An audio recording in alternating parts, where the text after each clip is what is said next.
ജെറമിയയുടെ പുസ്തകത്തിൽ നിന്നുള്ള വായന 26-ാം അധ്യായം 1 മുതൽ 9 വരെയുള്ള വാക്യങ്ങൾ. യൂദാ രാജാവായ ജോസിയയുടെ മകൻ യെഹോയാക്കീമിന്റെ വാഴ്ചയുടെ ആരംഭത്തിൽ കർത്താവിൽ നിന്നുണ്ടായ അരുളിപ്പാട്.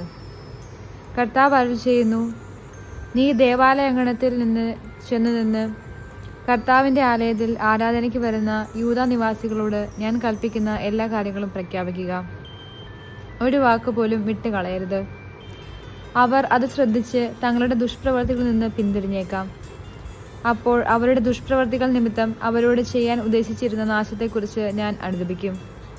നീ അവരോട് പറയുക, കർത്താവ് അരുളിച്ചെയ്യുന്നു, നിങ്ങൾ എന്നെ അനുസരിച്ച് ഞാൻ നിർദ്ദേശിച്ച മാർഗത്തിലൂടെ ചരിക്കാതെയും നിങ്ങൾ ശ്രദ്ധിക്കാതിരുന്നിട്ടും തുടർച്ചയായി നിങ്ങളുടെ അടുക്കളയ്ക്ക് അയച്ച പ്രവാചകന്മാരുടെ വാക്കുകൾ ചെവിക്കൊള്ളാതെയും ഇരുന്നാൽ ഈ ഭവനത്തെ ഞാൻ ശീലോ പോലെയാക്കും.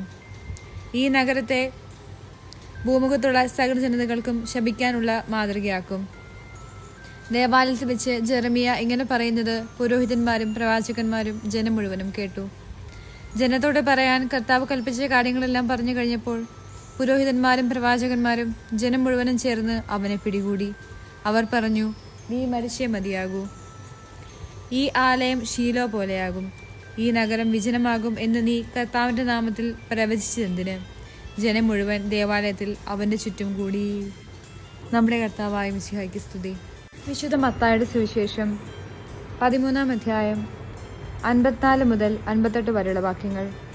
സ്വദേശത്ത് വന്ന് അവരുടെ സിനഗോഗിൽ പഠിപ്പിച്ചു. അവർ വിസ്മയഭരിതരായി ചോദിച്ചു, ഇവന് ഈ ജ്ഞാനവും ശക്തിയും എവിടെ നിന്ന്? ഇവൻ ആ തച്ചന്റെ മകനല്ലേ? മറിയമല്ലേ ഇവന്റെ അമ്മ? യാക്കോബ്, ജോസഫ്, ശിമിയോൻ, യൂദാസ് എന്നിവരല്ലേ ഇവന്റെ സഹോദരന്മാർ? ഇവന്റെ സഹോദരിമാരെല്ലാം നമ്മുടെ കൂട്ടത്തിലുണ്ടല്ലോ. പിന്നെ ഇവൻ ഇതെല്ലാം എവിടെ നിന്ന്? അവർക്ക് അവനിൽ ഇടർച്ചയുണ്ടായി. യേശു അവരോട് പറഞ്ഞു, പ്രവാചകൻ സ്വദേശത്തും സ്വഭവനത്തിലുമല്ലാതെ മറ്റെങ്ങും അവമതിക്കപ്പെടുന്നില്ല. അവരുടെ അവിശ്വാസം നിമിത്തം അവൻ അവിടെ അധികം അത്ഭുതങ്ങൾ പ്രവർത്തിച്ചില്ല. നമ്മുടെ കർത്താവായ മിശിഹായ്ക്ക് സ്തുതി.